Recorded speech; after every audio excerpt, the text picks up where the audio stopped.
Ladies and gentlemen, welcome to my Week 18 NFL predictions. Now, I know I missed my total last week, so going back the 2 weeks and trying to even everything out, I believe in the last 2 weeks I went 10-6 and 8-8, what should bring my season total to 158, 97, and 1. Also, I would like to point out this video was pre-recorded and this video was filmed in 2 different days because there's certain games where information was released about starters that I didn't know, and I'm sure there's going to be some other games that are messed up, and I'm sorry. I feel like a really lousy creator this week, just flying home and pumping out 3 videos and then heading back. Maybe it would have been better off for me to just skip this week altogether, but I'm too hard on myself to do that. So anyway, just bear with me, guys. Like I said, next week we're back to normal. Plug of the day as always, don't forget to use code WyattzWorld at sign up on Prize Picks to guarantee yourself to win a free $50 with your first $5 entry. But as always, please remember to always play responsibly, and let's get into the video.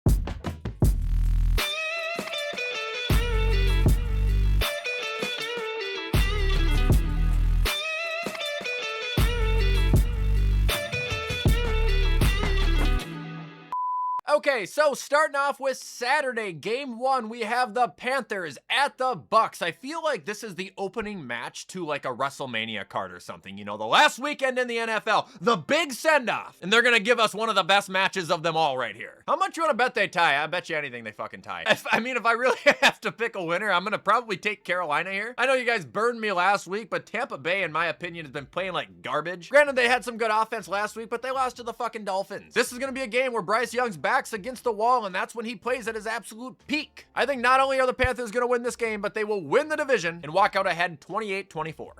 Now moving on, we have Seattle at San Francisco. Another great game here. What a treat. I'm taking San Fran 28-20. Look, as good as Seattle's offense is, I just, believe it or not, think San Francisco's looks better. And you know, I think part of that is the product of Sam Darnold just not playing well in recent weeks, and I don't think he's going to play very well here either. But as I mentioned before, San Francisco injury upon injury upon injury from the start of the season. You have Brandon Ayuk being a little bitch, yet they're still 12-4 with a shot at the West. That's insane. It's insane as to how competitive not only that division, but this year has been. 49ers win.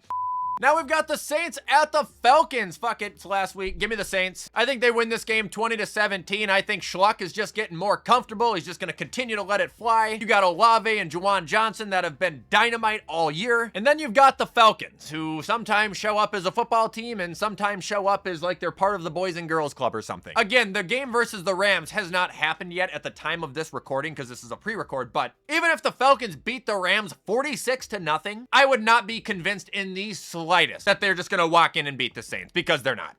Now we have the Browns at the Bengals. I'll take the Bengals 24-20. Pretty eventless game, to be honest, but I think the fact that we could be watching Joe Burrow's final game as a Bengal, that's entertaining in itself. Oh, he's not leaving, he's not leaving, he's not leaving.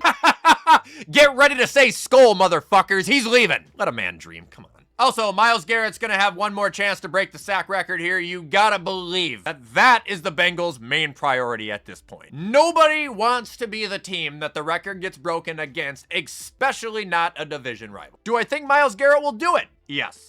And now moving on, we have the Packers going into Minnesota, and I've heard a lot of skeptical Minnesota fans being hopeful and thinking that there's a chance that, you know, Max Brosmer and the Vikings are going to be able to do it one more time and knock off a division rival to end the season. And what I say to that is not a fucking chance. I don't know if Malik's playing. I don't know if Jordan Love's playing. To be honest, I don't know what the fuck is going on over there. But what I do know is Max Brosmer is not an NFL quarterback. I had a little bit of hope for him after that Seattle game, I think it was, or no, not Seattle. Giants game, but I genuinely think the guy is awful. I expect Minnesota to try and run, and that will keep them on the board, but I think Green Bay having to ground and pound or air it out will find a way to get ahead and remain ahead. Packers will win this one 21-10. Now we have Dallas at New York. Cowboys win 24-14. Should be a textbook beatdown. However, I do think this game will be worth watching because it's the final week. Both these guys are out. Now, New York would obviously probably want to lose in the event of trying to still get that first overall pick, but I think we're due for some experiments this game. Seeing some things we haven't maybe seen yet this year. Maybe seeing some new players get some opportunities. That's the thing about week 18. Yeah, it can be a rest week, but it can also be a let's see what the fuck we can do week. Now we have the Titans at the Jags. Man, I want the Titans to win this so bad. I just think it would be hilarious, and I think it would be such a great way to cap off the season. But unfortunately, I think the Titans just playing better football is about all they're going to get here. I think Jacksonville will still win. It'll be closer because the Titans have been improving. I'm going to say 26-21. But I think Etienne and Parker Washington, Jacoby Myers, you got Tootin who can be effective in the red zone. You got Brian Thomas who can sometimes remember how to play. I think there's just going to be too much talent for Tennessee to contain. That'll bring us to Indy at Houston. Texans win 21-13. Sadly, I think Phil is going to end his comeback tour with a really sour exit here. I think that defense is going to be absolutely brutal. He's going to make mistakes. He's going to get hit. You know, Phil is going to give it 110% out there. It's just, unfortunately, I think he's going to need to give about 150 for the Colts to even have a chance. Colts might have had the saddest season of all time, genuinely. Now we got the Jets at the Bills. Bills win 21-7. If the Bills lose to the Jets and Brady Cook, we do not deserve to have a game in the postseason. Take us the fuck out. Honestly, the Jets would deserve to just take our spot. It's ridiculous. How embarrassing would that be? Brady Cook is not an NFL quarterback. That team is not an NFL quality caliber team. Give yourselves some momentum, Buffalo, and beat the absolute dog shit out of these guys. Now we've got the Lions at the Bears. I got the Lions collapse continuing, and I got the Bears surging back to a victory. I think the Bears are going to win this 28-20. Lions are going to play hard, but the Bears are going to play harder. They're going to play smarter. They're going to do what it takes to get this victory, and I want to go on a little bit of a spiel here about the Bears. I am pulling for you guys. You guys are the team that I want to win the Super Bowl more than any other team other than the Buffalo Bills, and I will explain why. The reason is for Walter. And I'm not talking Walter Payton. No, I'm talking my Uncle Walter, who passed away last year, and he was one of, if not the biggest diehard Bears fans I've ever met. Now, Walter did get to witness a Super Bowl victory in his life. He got to witness the Bears lose a Super Bowl in 2007. But what he has also witnessed for the last 20 years damn near is some of the worst coaching and quarterback play in NFL history. It ain't fair that he doesn't get to see Ben Johnson run this team. It ain't fair he doesn't get to watch Caleb Williams. So until the Chicago Bears are out, I am rooting for them. For Walter. Hey, WyattzWorld junkies, it's the Fossil coming to the cave one last time. Last week I picked the Bengals to beat the Cardinals, and that's what happened. It moved me to 15-4. I now covered all 32 teams in my picks. This week I'm going to try and move to 16-4 and finish out the year on a winning note. I like that Lions-Bears game. The Lions go into Chicago to play the Bears. The Bears coming off a hard loss to San Francisco. Bears look great. I mean, they did. It was fun to watch. San Francisco took it to them. The thing about the Bears that concerns me is that Dennis Allen defense. I keep hearing about that Dennis Allen defense. He sucked as a head coach, and I think he stinks as a defensive coordinator. But again, Ben Johnson probably has the offense to make up for the lack of a good defense. He did it in Detroit. I think he gets the best of Detroit here. Hell, we beat Detroit. The Vikings did without a quarterback, so I don't see where Chicago doesn't beat them. I like Chicago in this game, 34-16. As far as picks, I think this will be my last. This is my last pick, unless Wyatt would let me do the playoff picks. Up to him. But it's been fun doing it, and I hope all you WyattzWorld junkies have a good one, and I will see you sometime next year.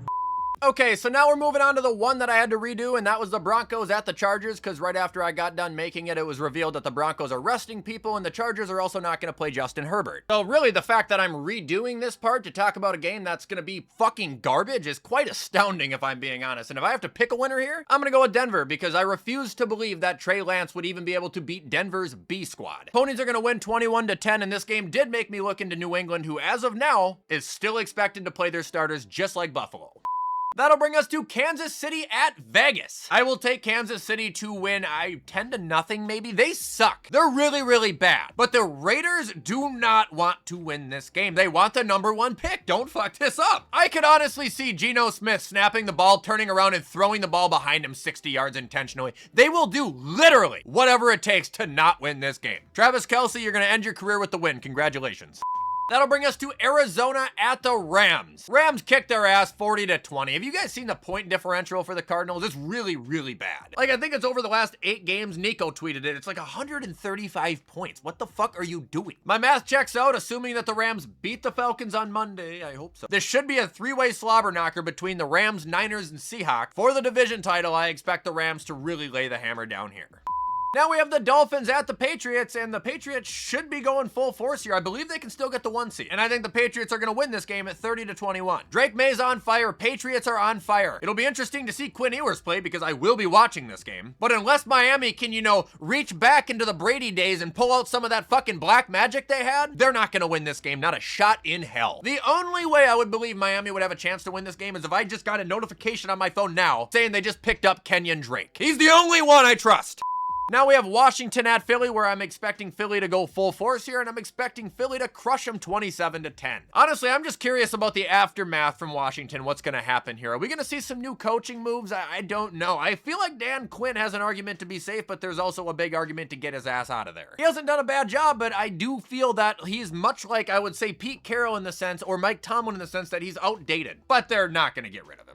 And ending, we have Baltimore at Pittsburgh to cap off the season. Steelers win 17-10. I'm not sure if Lamar's playing. I don't think it's going to matter, though. Big Brain Tomlin's going to outsmart Big Brain Harbs here. Is it weird that I'm rooting for Aaron Rodgers, by the way? I shouldn't say that out loud. I want to see him in the playoffs. I don't mean that as if I want to play him. I don't even know if we could play him. But I think that would make for entertaining television. I expect Tomlin to attack Henry. I also expect the Steelers offense to just bloop their way down. Little play, little play, little play score. And the Steelers are going to escape 17-10. By the way, Baltimore is favored in this game. I'm just going against the grain. This is a Tomlin game to win.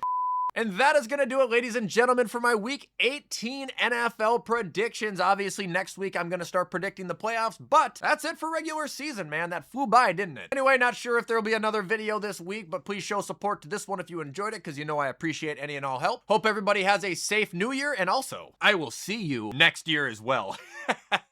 That's the best dad joke in existence.